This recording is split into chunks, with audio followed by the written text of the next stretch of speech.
Welcome to Chapter 9 of the Managerial Accounting text and Cost Volume Profit Analysis. We cover this chapter in 2 videos, and I hope that we're getting back to the length we've been used to in the past. Sorry about Chapter 5's videos being a little bit long. So CVP analysis is such a simple tool, and it does so many things so well. Because what it tries to do is explain how profits are going to be affected by changes in volume or changes in cost. Okay, so a few basic elements to get out of the way, right? So sales minus total cost equals profit. So we can then disaggregate total costs into 2 components, fixed costs and variable costs. So therefore, sales minus fixed costs minus variable costs equals profit. So variable costs are costs that change as the number of units change. For example, the amount of cheese used in pizza is a variable cost. The more pizzas you make, the more cheese you use. Fixed costs are those that do not change as the number of units changes. So for example, the cost of the oven does not change as more pizzas are made. And fixed costs remain fixed within a relevant range. So if in fact the number of pizzas increase to the point where a second oven is required, well then it's no longer a fixed cost. Okay, so let's continue breaking down our profit equals sales minus fixed costs, and let's convert total variable cost into variable costs per unit times the number of units. And then we'll break down sales into sales price per unit times the number of units, minus variable cost per unit times the number of units, minus fixed costs. Well, all that still equals profit. And then we can factor out the number of units and get the number of units times the sales price per unit minus the variable cost per unit minus fixed costs. And of course, that's simply the contribution margin. So the contribution margin becomes the sales price per unit minus the variable cost per unit. So there are a few important assumptions that underlie cost volume profit analysis. So first off, costs and sales per unit are fixed over a relevant range. Fixed costs are fixed in total over the relevant range. And profits don't include unusual income or cost items. So it's pretty much straight up operating profits. And then lastly, costs can be correctly classified as either fixed or variable. CVP assumptions rely on the fact that all costs are either categorized as fixed or variable. So Gino owns a pizzeria, and he hopes to break even in his first month in his pizza business. And so he thinks that on the average, his pizzas will sell for $12 a pizza. His variable costs, so the cost of his direct materials and labor, which are both considered variable costs, in this case is $7, and his fixed cost is $15,000. So think of this as maybe per month. So how many pizzas does Gino need to sell to break even? Well, the sales price per unit is $12. The variable cost per unit is $7. Fixed costs are $15,000. So if we say his profit is going to be set to 0, what number of units does he need to sell in order to break even? So you can take set the number of units equal to X. So the sales price per unit is 12. The variable cost per unit is 7. Minus 15,000 equals 0. So if we do a little bit of algebra on that, we could solve and say, hey, X is the 15,000 of fixed cost divided by 12 minus 7, which recall, that's the contribution margin per unit, which is 3,000 units. So if we just simplify that restatement, we'd say fixed cost divided by the contribution margin per unit is the break-even number of units. So a few abbreviations we're going to use throughout these slides. You might want to take note of these in case you get lost in the mess of abbreviations as we work through. Okay, So what if Gino was more concerned with the break even in sales dollars? So he gets the unit thing, but he's more interested in the dollars of sales he needs to generate. Well, one way would be to say, take the 3,000 units that we know he needs to sell times $12, that's 36,000 in sales. Another way is to calculate the break even in sales as the fixed cost divided by sales price per unit minus variable cost per unit divided by price per unit. So the price per unit minus the variable cost per unit, we know that that's the contribution margin per unit. When I divide the contribution margin per unit by the price per unit, I get what's known as the contribution margin ratio. The contribution margin ratio can be used to solve this problem. So you'd simply take 15,000 divided by the contribution margin ratio, and you would get the same 36,000. So really, it's just another way to solve the same problem. Okay, so let's look at a chart of the way that Gino's sales, variable cost, fixed costs, and total costs, and thus his profit, vary based on a different number of units sold. So we can see up at the top, if he sells nothing, then he's got no variable costs. His fixed costs are 15,000, so his profit is a loss of 15,000. If he sells one, well, he'll sell for $12, one pizza. His variable cost is $7. That's $5. His total fixed cost is 15,000.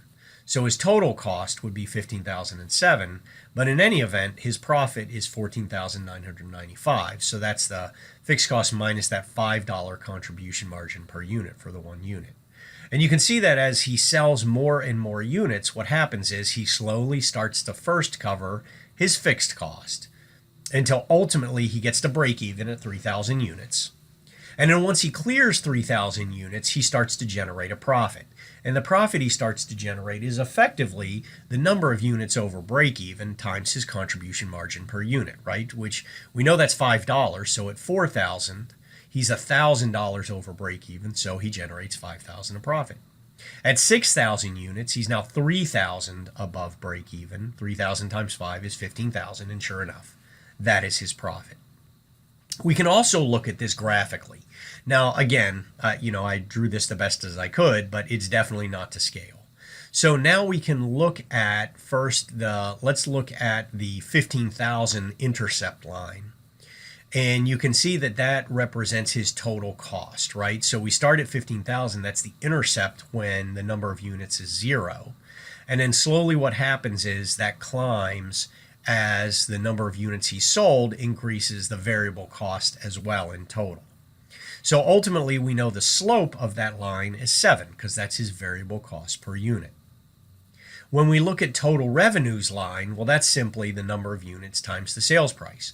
Since we know the sales price is $12, the slope of that line is 12. And you can see that those two lines where total cost and total revenue intersect, that's right at 3,000 units. That's the break-even point. So another way of looking at it would be to graph the total profit.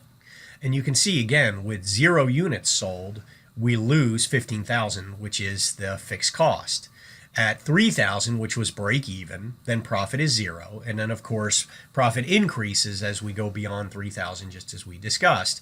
And the slope is $5 because that is the that is the contribution margin per unit. Okay, so a quick summary. So we know profit is price times quantity minus variable cost times quantity minus fixed costs. And the unit contribution margin is the unit sales price minus the unit variable cost.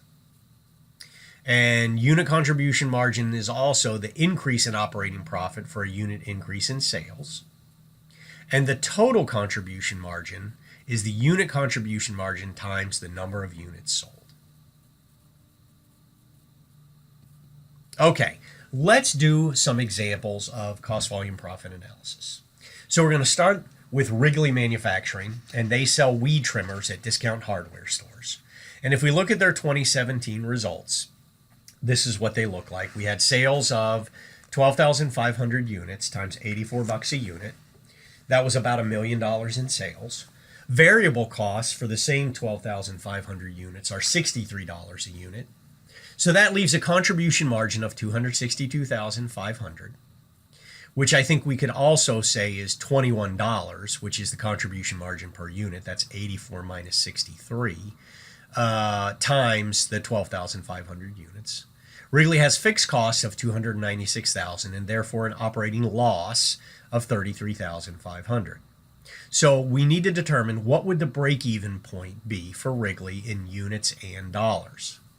And so we simply take the fixed cost divided by the contribution margin per unit, and we get 14,096. And of course, we need to round up because at 14,095, we're actually at a loss. So you think of it like you'd always rather round up and make a little money than lose money. And then we can determine what it is in sales by taking that same 14,096 and just multiplying it by the sales price per unit of 84, and you get almost 1.2 million. So now that we have the contribution margin, we can calculate the contribution margin ratio. And that's simply the contribution margin divided by the sales price, 21 over 84, or 25%. So what would the number of sales in units and dollars need to be to generate a $30,000 profit? And this is actually pretty simple to do. Why not take the fixed costs? Let me rephrase this. So if break even is the fixed cost divided by the contribution margin, then maybe if we wanted to make $30,000 worth of profit, we'd simply take the fixed cost, add the $30,000 of profit, and then divide by the contribution margin ratio. We'd get the number of sales in dollars that we would need to generate a $30,000 profit. We can then divide by the sales price and just get the number of units. And again, this number is rounded up in order to make sure we clear the 30,000. So if we want to determine what is the sales in units and dollars, if the tax rate is 40% and the after-tax profit is 30,000, well, we can use what we learned from the first part of this course. After-tax equals pre-tax times 1 minus the tax rate. Well, we know what after-tax is. We need to solve for pre-tax. Well, in this case, pre-tax is the 30,000 of after-tax divided by 1 minus the tax rate, or 0.6.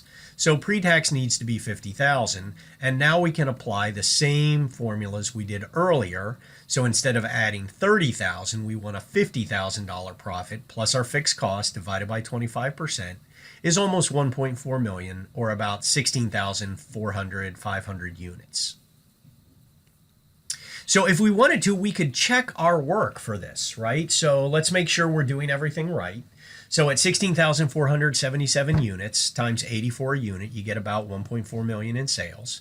The variable costs are just over $1 million, leaving a contribution margin of 346,000. Our fixed costs are 296. That leaves us an operating profit of just over 50,000. Taxes of 40% leaves us net income of $30,010, and that's a result of that rounding issue where we can't sell part of a unit and get exactly 30,000. Okay, so the head of marketing at Wrigley has a great idea, and he says, you know what? I have a marketing program, and it's going to cost us $60,000, but it's going to lead to additional sales of $200,000. And he's saying, well, that's got to pay off, right? And so what we're going to do is use cost volume profit analysis to determine whether or not this program is worth entering into. So first off, what's going to happen to the contribution margin? So for each dollar of sales, contribution margin goes up by the contribution margin ratio. So what that means is for each dollar of sales of 200,000 is what's expected, times 25%, which is the contribution margin ratio, we expect our contribution margin to go up by 50,000. Our fixed costs are going to increase by 60,000 for the cost of the program. As a result, we're going to have an additional $10,000 loss on top of what we're already losing. So the answer is, this is a no-go. Okay, so now the VP of Sales of Wrigley comes to you and says, hey, I've got a better idea. We're going to reduce the price by 10%, and increase the marketing budget by only 40,000. And that should give us a unit sales increase of 25%. So is this something we should enter into or not? So the new contribution margin will be 90% of $84, right? Minus 63. So we're down to $12.60. And the contribution margin ratio will be 16.67% as a result. So that's 1260 divided by 84.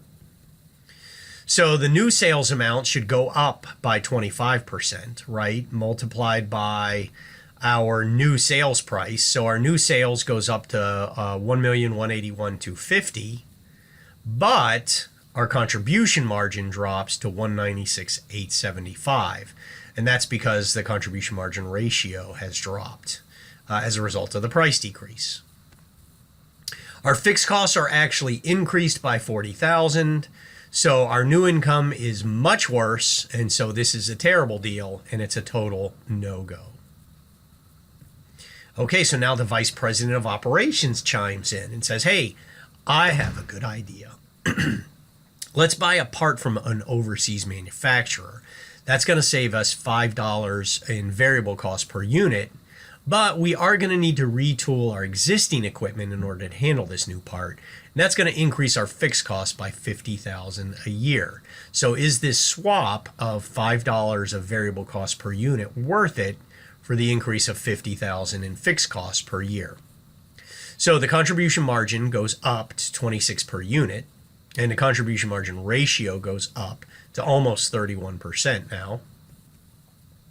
And at 12,500 units, the contribution margin increases to 325,000. So at least we got some good news going here. Our margins are up. Our fixed costs go up by 50,000. So our new net income is a loss of 21,000. And even though that's a loss, it's still better than the $33,500 loss that we were already operating at. So at least the VP of operations brought a reasonable plan to the table. Okay, so when we think about these changes in estimates, so it's very easy to say, oh, we're going to sell 25% more units, or we're going to sell 25% fewer units, or whatever it might be. But obviously, none of us have crystal balls. And so what if the previous scenario increases unit sales by 1,000 units? Or what if it decreases unit sales by 1,000 units, right? So once you implement a new part into your product, it could be that the quality of that part is better. It could be the quality of that part is worse. It could be that the market perceives your product differently as a result. All sorts of things can happen, and it's really hard to project. And so one of the things you always ought to do is run a little sensitivity analysis, right? So what would happen if it went up by 1,000? Well, that'd be great, right? So you see in the middle column, if sales go up to 13.5, contribution margin goes up, but my fixed costs aren't adjusted at all, and so that drops right to net income. And of course, if they go down, then now suddenly my contribution margin won't cover my fixed costs. So this sort of sensitivity analysis will always help us better understand what is the risk of this plan, right? What if we miss by 10 units? What if we miss by 100 units, right? So we can kind of establish that, what the risk might be involved with all these. So let's start back with reminding ourselves what the break-even was for Wrigley. So recall back in the original example, we had fixed costs of $296. Our contribution margin per unit was 21. We needed to sell 14,096 units in order to break even. So what if expected sales were going to be for 15,000 units, right? So at 15,000 units times 21 less our fixed costs, we would expect to make $19,000.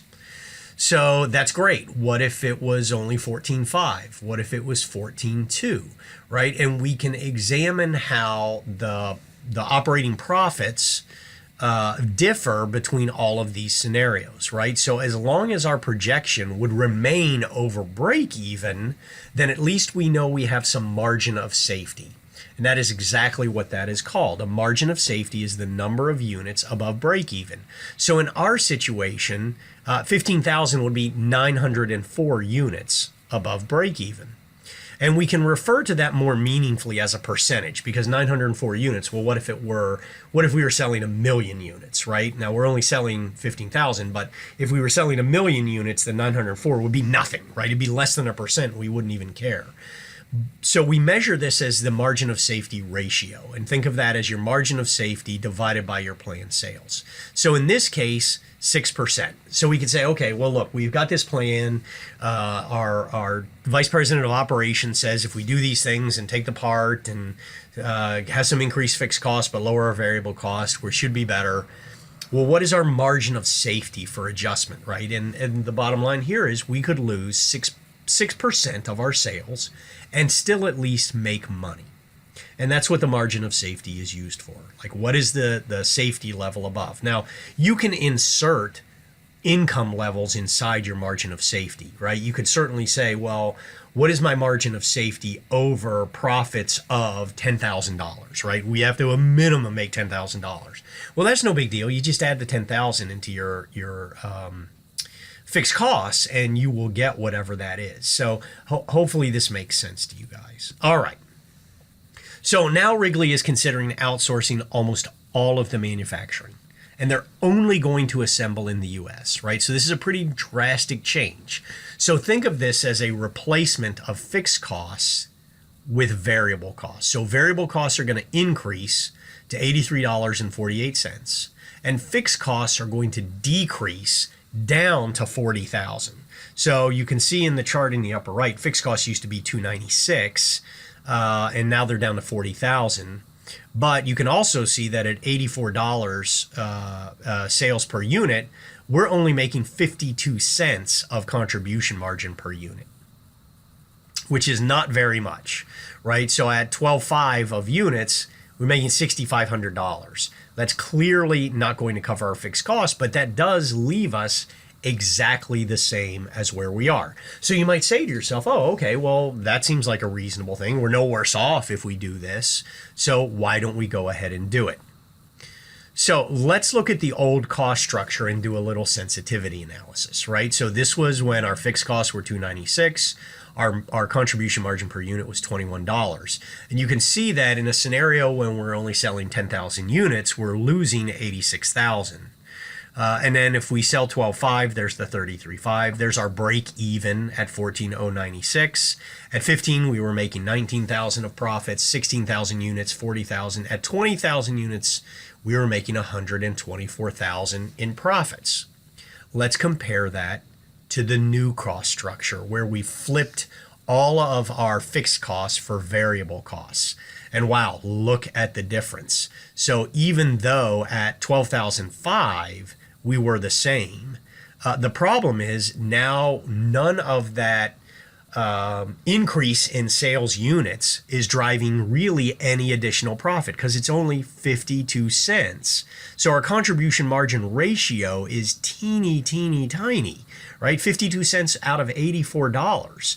And so that's the percent of that sale that makes it down to the profit line. Well, that's not very much. So you can see that there's this idea of, depending on how you've structured your costs, even either weighted towards variable costs or weighted toward fixed costs, can have a big impact if your sales units don't come in exactly where you expect them to. So one structure is more or less sensitive to changes in unit sales than the other, right? They were the same at 12,005. Now I'll tell you that's because I set them up that way. And we call that operating leverage, right? And the degree of operating leverage is the contribution margin divided by the operating profit at some number of units. So at 15,000 units, the degree of operating leverage for the old structure was 315,000 divided by 19,000, or 16.57. So what that meant is for each 1% increase in sales, profits were going to increase by 16.57%. So that's a nice degree of operating leverage. So if we had a 6.67% increase in sales, so we went from 15,000 to 16,000 units, that would give us an additional 40,000 of profit. And we can use our degree of operating leverage to calculate that as well, right? So we have a 6.67% increase in sales. For each percent, it's going to go up by 16.5%. So I'm going to get 110.52% increase in margins. And sure enough, in my old 15,000, we made 19,000. If I multiply that, I should have an increase of 21,000. 19 plus 21, sure enough, that's 40,000. There's our additional 40,000 of profit. I just love CVP analysis. Using a few simple assumptions, you can derive all sorts of meaningful estimates. That's it for video M9A. In our next video, we're going to add a few complexities to our basic CVP model. Thanks for watching.